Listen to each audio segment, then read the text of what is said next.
Hello and welcome to Help with Graduates. I'm Matt I'm Jamie. and welcome to episode 4, Episode 4. which is crazy to think that we've done this many episodes already.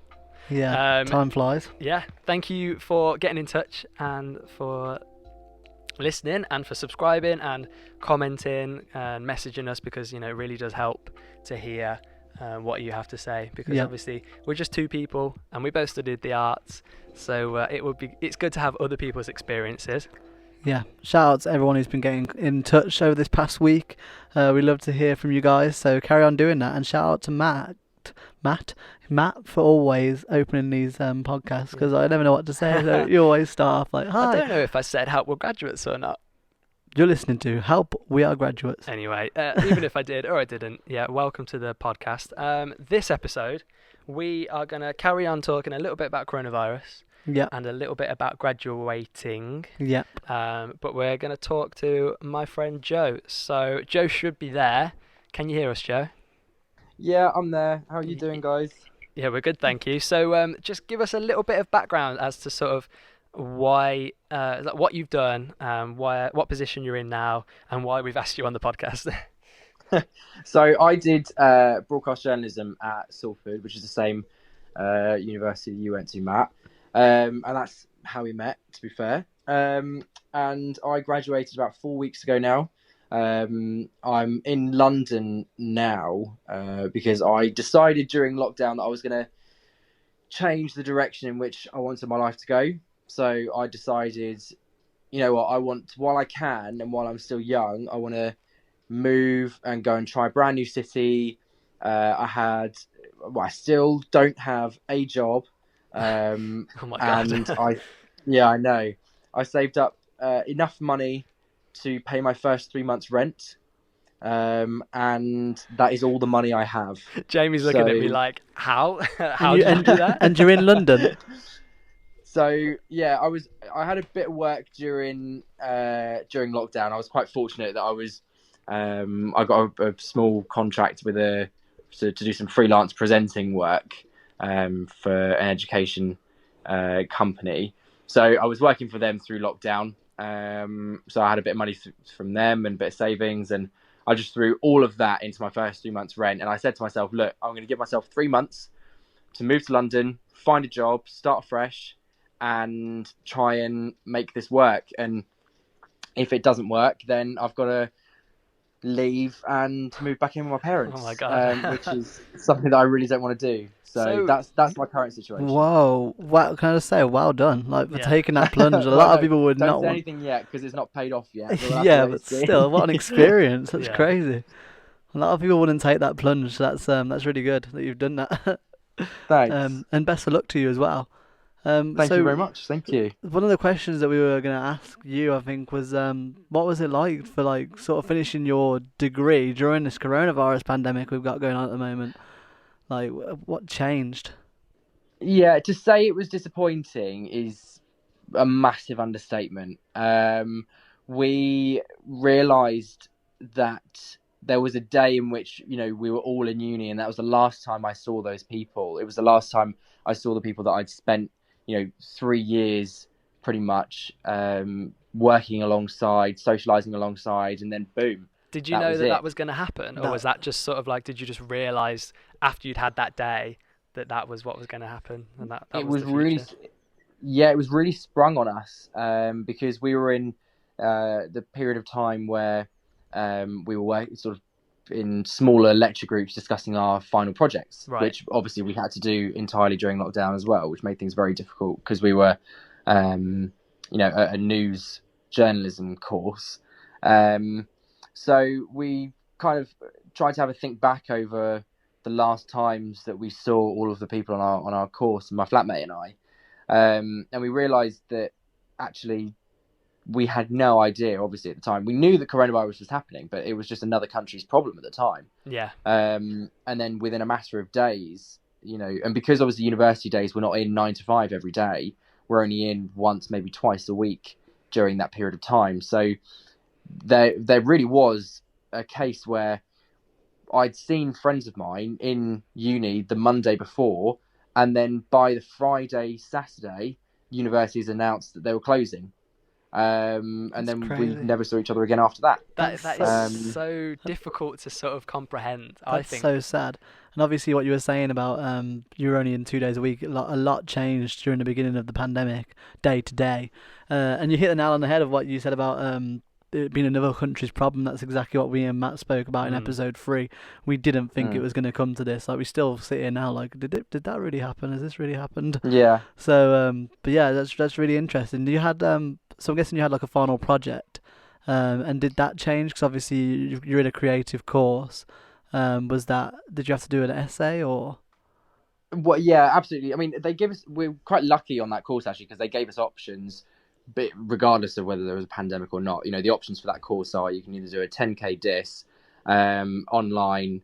For people who don't know what dis is, could you? A 10,000 word dissertation. So like a 10,000 word essay on a subject of your choice that you've researched from start to finish. Which is and it has to be original as well. Quite a standard thing for a university degree to finish with, isn't it? Is a dissertation. Absolutely. Yeah, I think we had the choice as well.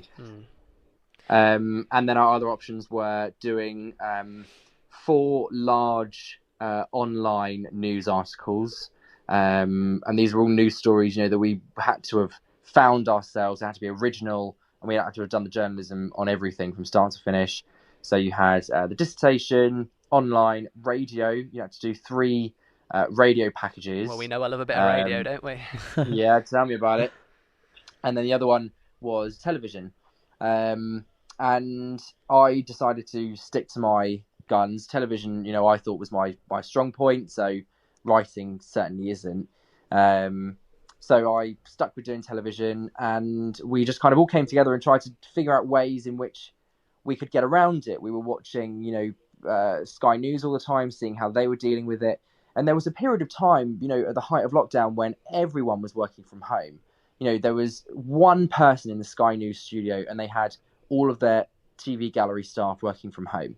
Running a 24/7 news channel from home is just unheard of. So that's so crazy to think. I didn't even know that. So that must have really, really impacted you in terms of trying to find contributors and a story.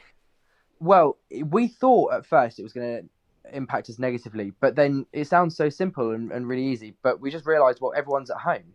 Everyone is available now. No one is working. So the people that I wanted to contact, they were footballers, politicians, and people in the religious sector. And, none of that was going on.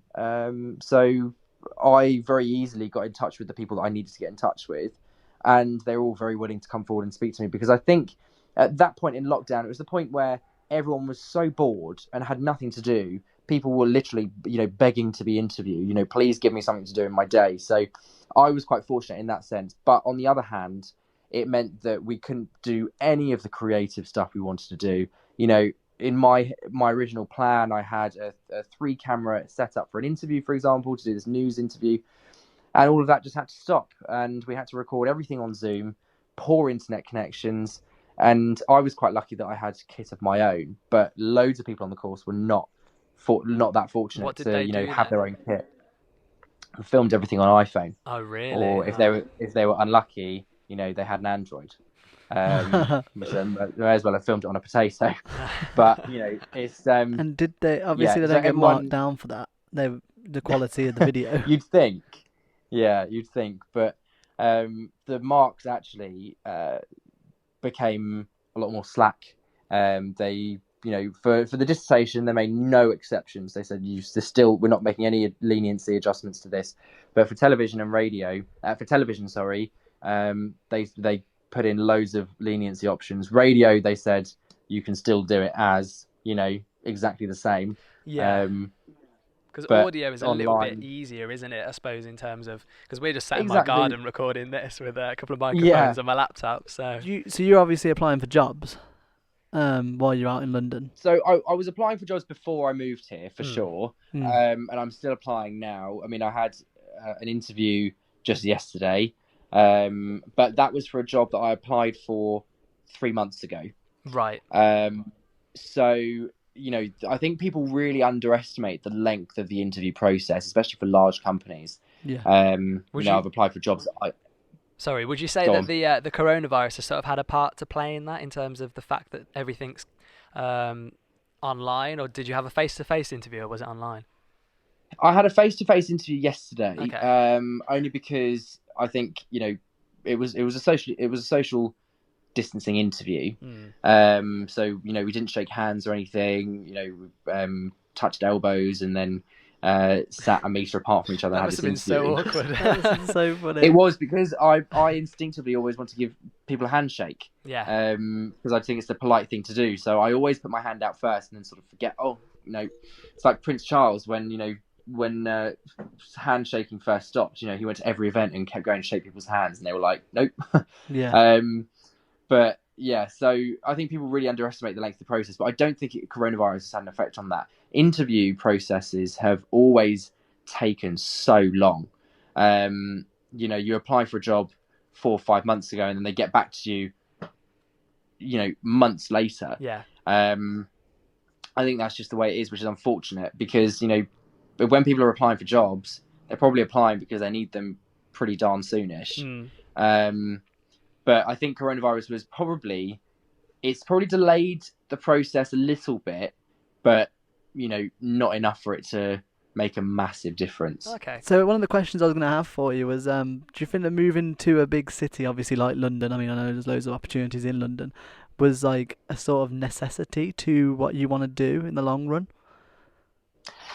I think it depends. I think it depends on your outlook of the media industry because, when I first moved to Salford, that became my hub. That was where I said, I'm going to live here for the rest of my life. I'm going to start my career here and this, that, and the other. But then I realised that as big as Manchester felt, London is way bigger. Yeah. I think for media related jobs, Manchester's great because you've got the BBC, ITV, big names up there, loads of production companies and houses up there, so it's great for that. But then when you move to London, and I think what I wanted was more variety. I knew that I needed a job and I needed one, relatively soon because I was graduating and you were getting a flat in a very expensive city. Exactly. But I knew that I'd be homeless before I moved back in with my parents. No offense to my parents, I love them dearly, but I couldn't live with them again. So I think that when I wanted to give myself as much chance as possible. So I thought if I move to a big city, it's just the television industry down here is much, much bigger, and the creative industries down here are much, much bigger. So I thought, well, I'll throw myself into it and hope. Hope has basically been what I've been living off for the past, month and a half. So I've just got to wait and see if it pays off, really. And whereabouts in London are you? Like, where are you living? I'm in Vauxhall. Okay. So it wasn't. I didn't choose here. I picked the flatmate, and then the flatmate picked the flat. Nice. Nice. Yeah. That was a question because obviously me and Matt have been applying for jobs. Matt's been applying for almost a year now. And I've been applying for the last few months. But we live in quite remote areas for obviously what we want to do with the creatives, but for anything really. So that's why we were just sort of wondering if, like, from your point of view, other people's point of view, if they think that actually moving to like a city there'd be more job opportunities. And obviously it sounds like there might be because obviously you've already got an interview. You had an interview yesterday, which well done. Was it yesterday? You said you had an interview. Yeah, yesterday. Yeah. I mean, that's I think in total out of every single job application I've had, and there's been, when I say over 100, I genuinely mean that's not an exaggeration. I've applied for over 100 I'd say jobs. I've probably done about the same. Yeah. Yeah. Yeah, and I've had 2 interviews. One of them was an absolute car crash, and the second one I had yesterday. So you really, really, the numbers are never in your favour when applying for jobs, and especially now, and especially in the creative industries. But now things are getting back on their feet. I do think the interview that I had yesterday, they actually said that remote working is becoming a key thing for them. So I think quite a lot of companies now are steering towards working from home. and especially the creative ones where you can work from home if you do have the facilities, for example, then I think more companies are encouraging that because they don't have to pay rent on building building properties. Yeah. So quite a lot of creative industries are moving to working from home. So I wouldn't be put off by that. However, when you are doing applications, I would definitely say, put down on your CV that you live in the city. Don't say give an exact address, but say that you live in the city because there's no harm against it. And if they offer you the job, then you can think about upping and moving. Yeah. So would you say that the virus, because I've been applying for jobs all over the place, and I thought if I get the job, I'll move down or move up to wherever the job is and it'll be fine. But would you say that because of the whole virus and the lockdown, it's been more difficult to find a place to live? Like, did you struggle? Was there any sort of barriers that were put up because of the coronavirus, or was it exactly the same as it was before? Well, we found and put the offer in on the flat probably about 3 months ago now. So we knew that we had it for about probably a month and a half. So we found it really easily, and it was at the point of lockdown where viewings weren't allowed or anything, and the property market had really taken a nosedive. So we got it at quite a good rate. Now I think everything is coming back up again, and people can go for viewings and do digital viewings and stuff now. I think we've kind of got past that, and the housing market is very much getting back to where it was. So if you were considering moving, it would be very much just like it was before the lockdown, I think, now. Okay, that's quite interesting. That's a fair comment. I mean, I'm all up for taking advantage of the coronavirus situation, and that's definitely taking advantage, I suppose, with the property falling and things. Hiya, it's future Matt here. Just editing the podcast in my kitchen, and we got up to a certain point, chatting to Joe, as you've just heard, and then suddenly his audio stopped recording, but we didn't realise as we were doing the interview. So for you, the audio just cuts off. For us, the call carried on in our ears, but obviously the software wasn't recording what Joe was saying, which is a real shame because he did say some lovely things. He told us about university and the fact that he's glad that his graduation isn't online, and he's basically organising a big meetup. Once the whole coronavirus thing isn't such an issue anymore, he's going to organise a meetup with all of his course mates, and they're going to have a celebration, and hopefully the university is going to reschedule their graduation for another time, because I think there's no other sort of way to finish uni other than a good graduation. I really enjoyed mine. So yeah, it's a real shame that we lost Joe at the end there, but I will now cut back to past Matt and Jamie, who are going to close the podcast. Okay, thanks to Joe for coming on the podcast. Really appreciate it. Like we've said before, if you want to come on the podcast, drop us a message, use our socials. You can go to our official Instagram at HelpWithGraduates, or leave us a comment on YouTube. We've just got our YouTube channel that you can subscribe to, and then you'll get notified when a new episode comes out. If you subscribe to the podcast on Spotify or Apple Podcasts, you'll be able to get a notification for when we post a new episode, but just know it'll be every Saturday. Yeah. We want to hear from you guys at the end of the day, and that was really interesting talking to Joe. I mean, I can't believe that he's just up and finished uni what did he say, last month or whatever, and now he's just up and left and gone to London and he's trying to find a job. I mean, fair play to him. How old is he? Is he 20? He's a year younger than us, so he'll be 22. That's crazy. Fair play to him though, and best of luck to him. My main question still is, and I'd like this answered, so if anyone has any other opinions on it, please get back to us. Do you feel like moving to a city is going to help you with finding a job, especially in our field, or actually is it just more competition because there's more people living there? And also, going off what Joe was saying with the remote work, and what I said on episode 3, but due to the coronavirus, a lot more people are working from home. So does it really matter? Could I be doing a job that's actually based in London but be doing it from my hometown in Tamworth or in the Midlands? I don't know. So let us know if you've got any opinions on that, because I do want that question answered. Because it's like chatting to Joe just made me think, have we done something? Should we have been a bit more proactive and just upped and moved and seen if that would have helped us? But I really don't think it would have. Yeah. benefited us Financially, it sounds like he's got his head screwed on a lot more than me because I don't think to invest in EasyJet. No, So no, definitely not. so maybe he's got a little bit more money. I think money is definitely a thing that's good here. Like, if you've got some money, then up and move and see it and take your chances. But obviously, not everyone's got that financial. No, of course, stability. no, and a lot of people will have to. Like, I had to go home. I didn't have the financial ability to just be able to, up and move somewhere. So I think it is all about your situation and. Yeah, well, I wanted to go home, and Yeah. I don't necessarily really want to move out until I can afford to buy a property, but that's just a personal opinion. I know different people have different opinions on that. So some people say renting's dead money, some people say, whatever.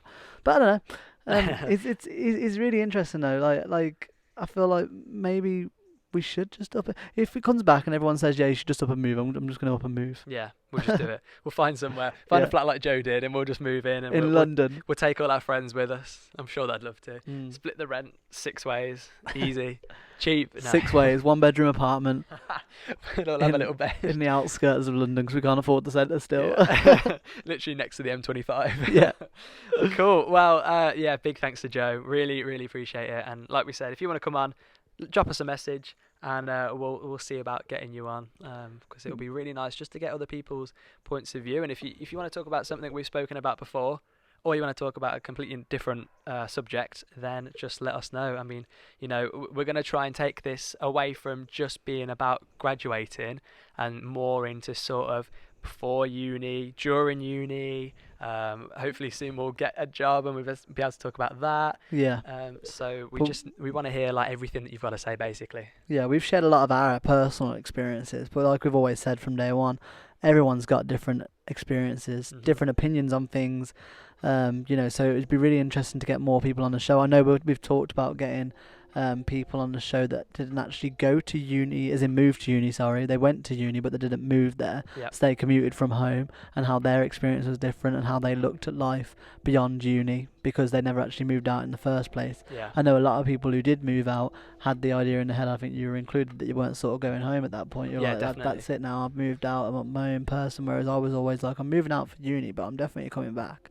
Like, don't think you got rid of me. So it's just different. Everyone has different experiences, different opinions. So, and we'll talk about everyone else's experiences of uni, so you don't just have to hear about ours. Yeah, I think also talking about people who didn't go to university and who just went to college and got a job, or people who thought about university and then decided it wasn't for them, or dropped out. There's so many different experiences we can talk about.